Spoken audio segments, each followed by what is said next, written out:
بہت پرانے زمانے کا ذکر ہے کہ ایک آدمی گھر سے 10 سیر گھی لے کر نکلا۔ اس نے 2-3 بھینس پال رکھی تھیں۔ جب کچھ گھی جمع ہو جاتا تو وہ اسے کنستر میں ڈال کر بازار میں بیچ آتا۔ اس کا نام کریم تھا۔ وہ بہت ایماندار آدمی تھا۔ اس نے کبھی گھی میں ملاوٹ نہیں کی تھی۔ اس روز وہ گھر سے نکلا تو جلدی ہی ایک دکاندار نے اسے آواز دی۔ اس نے پوچھا کہ کنستر میں گھی ہے بھائی؟ ہاں، خالص گھی ہے، کریم نے جواب دیا۔ ذرا دکھانا تو صحیح۔ اس نے کنستر دکان کے فرش پر رکھ دیا۔ دکاندار نے ڈھکنا اٹھا کر گھی کو سونگھا اور چکھ کر بھی دیکھا، پھر بولا کہ گھی تو واقعی اچھا ہے، کیا بھاؤ دو گے؟ کریم نے جواب دیا 2 روپے کلو۔ دکاندار نے کہا کہ بھائی 2 روپے کلو تو ہم بیچ رہے ہیں، یوں کرو کہ 2.25 روپے سیر لگا دو، سارا خرید لوں گا۔ کریم نے کہا کہ نہیں جی، میرا گھی 2 روپے سیر بک جاتا ہے، میں اس سے کم نہیں دوں گا۔ دکاندار نے کہا اچھا خیر، 2 روپے ہی صحیح۔ دکاندار گھی خریدنے پر تیار ہو گیا۔ اس نے گھی تولا، اپنے برتن میں اونڈیلا، خالی کنستر کا وزن کیا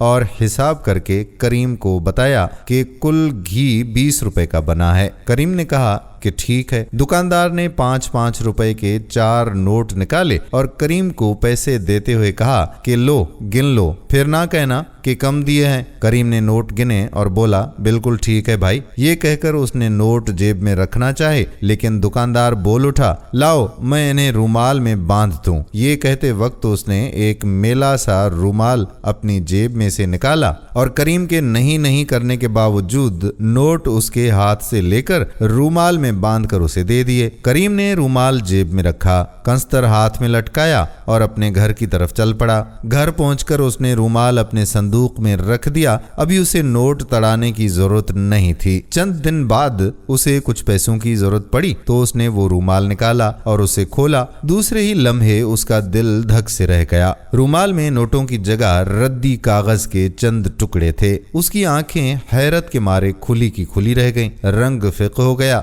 20 روپے اس زمانے میں کوئی معمولی رقم نہیں تھی۔ وہ فوراً گھر سے باہر نکلا اور دکاندار کی طرف دوڑا۔ دکاندار وہاں پر موجود تھا۔ کریم نے بکھلاتے ہوئے لہجے میں کہا بھائی اس رومال میں سے تو ردی کاغذ کے ٹکڑے نکلے ہیں۔ کیا؟ کیسا رومال اور کیسے کاغذ؟ دکاندار نے حیران ہو کر جواب دیا تو کریم نے کہا ارے تم بھول گئے، میں چند دن پہلے 10 سیر گھی تمہارے ہاتھوں بیچ کر گیا تھا۔ تم نے 5-5 کے 4 نوٹ اپنے رومال میں باندھ کر مجھے دیے تھے۔ ارے ہاں مجھے یاد آیا۔ تم نے کیا کہا تھا؟ اس رومال میں سے کاغذ کے ٹکڑے نکلے ہیں؟ کریم نے کہا کہ ہاں، تم نے میرے ساتھ دھوکہ کیا ہے، میں غریب آدمی ہوں، میرے پیسے مجھے دو۔ دکاندار نے کہا کیا بات کرتے ہو؟ میں نے تو نوٹ تمہارے سامنے رومال میں باندھے تھے، کیا نہیں باندھے تھے؟ کریم نے کہا کہ ہاں یہ ٹھیک ہے، لیکن پھر رومال میں سے کاغذ کے ٹکڑے کیوں نکلے ہیں؟ دکاندار نے کہا کہ اب میں کیا جانوں، ہو سکتا ہے کہ تم مجھ سے دوبارہ پیسے وصول کرنے کے لیے جھوٹ بول رہے ہو۔ کریم نے کہا کہ بھائی خدا سے ڈرو، یہ تم کیا کہہ رہے ہو؟ دکاندار نے کہا کہ میں ٹھیک کہہ رہا ہوں۔ جھگڑا بڑھ گیا،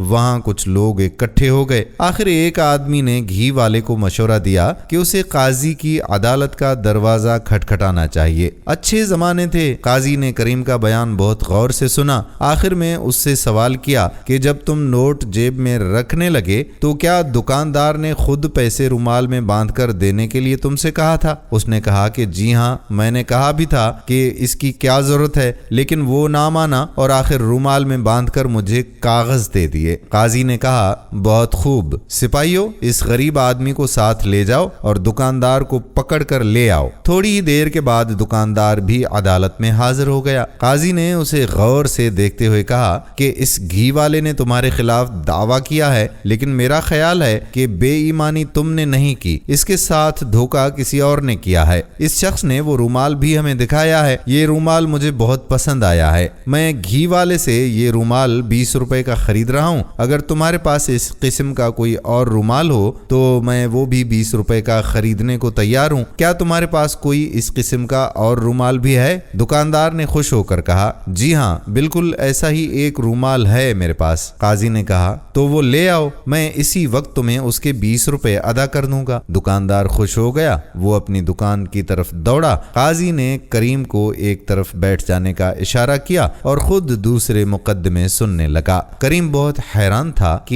یہ کیسا فیصلہ ہے، قاضی صاحب تو رومال خریدنے لگے ہیں، انہیں رومالوں کی ایسی کیا ضرورت پڑی ہے، اور پھر یہ رومال تو بالکل معمولی سا ہے، شاید بازار سے ایک ایک آنے کے مل جاتے ہوں گے۔ کچھ دیر کے بعد دکاندار پھر عدالت میں داخل ہوا، اس کے ہاتھ میں دوسرا رومال تھا۔ قاضی نے رومال اس سے لے کر دیکھا، دونوں رومال ایک جیسے تھے۔ اس نے فوراً حکم دیا کہ دکاندار کو گرفتار کر لیا جائے۔ سب حیران رہ گئے، کہاں تو قاضی صاحب اس دکاندار سے اور کریم سے رومال خرید رہے تھے، کہاں وہ اس کی گرفتاری کا حکم دے رہے تھے۔ لوگوں کو حیران دیکھ کر قاضی صاحب مسکرائے اور پھر بولے، حیران ہونے کی کوئی ضرورت نہیں ہے، میں صرف یہ دیکھنا چاہتا تھا کہ اس دکاندار کے پاس اس قسم کا دوسرا رومال ہے یا نہیں۔ دراصل اس نے کیا یہ تھا کہ ایک رومال میں پہلے ہی ردی کاغذ کے ٹکڑے باندھ کر رکھے ہوئے تھے، اس نے دوسرے رومال میں نوٹ گھی والے کے سامنے باندھے، لیکن جو رومال اسے دیا وہ ردی کا کاغذ والا تھا۔ یہ کہہ کر قاضی نے سپاہیوں کو حکم دیا، اس دکاندار کو 6 ماہ قید کی سزا دی جاتی ہے اور اس گھی والے کو اس کی دکان میں سے 20 روپے نکال کر دیے جائیں۔ لوگ قاضی صاحب کی عقل مندی پر عش عش کر اٹھے اور کریم انہیں دعائیں دیتا ہوا خوش اپنے گھر آ گیا۔ دوستو، یہ پرانے زمانے کا انصاف تھا، اور آج کا انصاف کیسا ہے وہ تو آپ جانتے ہی ہیں۔ ویڈیو پسند آئی ہو تو اپنے دوستوں احباب کے ساتھ اس ویڈیو کو شیئر ضرور کیجیے گا، اور اس ویڈیو کے بارے میں آپ کیا کہتے ہیں، اس کہانی کے بارے میں آپ نے کیا سوچا، نیچے دیے گئے کمنٹ سیکشن میں ہمیں ضرور بتائیے گا۔ اس ویڈیو کو شیئر بھی ضرور کر دیں اور ہمیں سبسکرائب بھی ضرور کر لیں۔ اب آنے والی ویڈیو تک آپ کا اپنا میزبان قادر بخش کلہوڑو آپ سے اجازت چاہتا ہے۔ اپنی خصوصی دعاؤں میں یاد رکھیے گا، اللہ پاک آپ کو اپنی حفظ و امان میں رکھے، آپ اور ہم سب کے رزق حلال میں اللہ پاک برکت نصیب فرمائے اور ہمیں رزق حلال عطا فرمائے، آمین ثم آمین یا رب العالمین۔ آنے والی ویڈیو تک آپ کا اپنا میزبان قادر بخش کلہوڑو آپ سے چاہتا ہے اجازت، اپنی خصوصی دعاؤں میں یاد رکھیے گا۔ فی امان اللہ، السلام علیکم ورحمۃ اللہ وبرکاتہ۔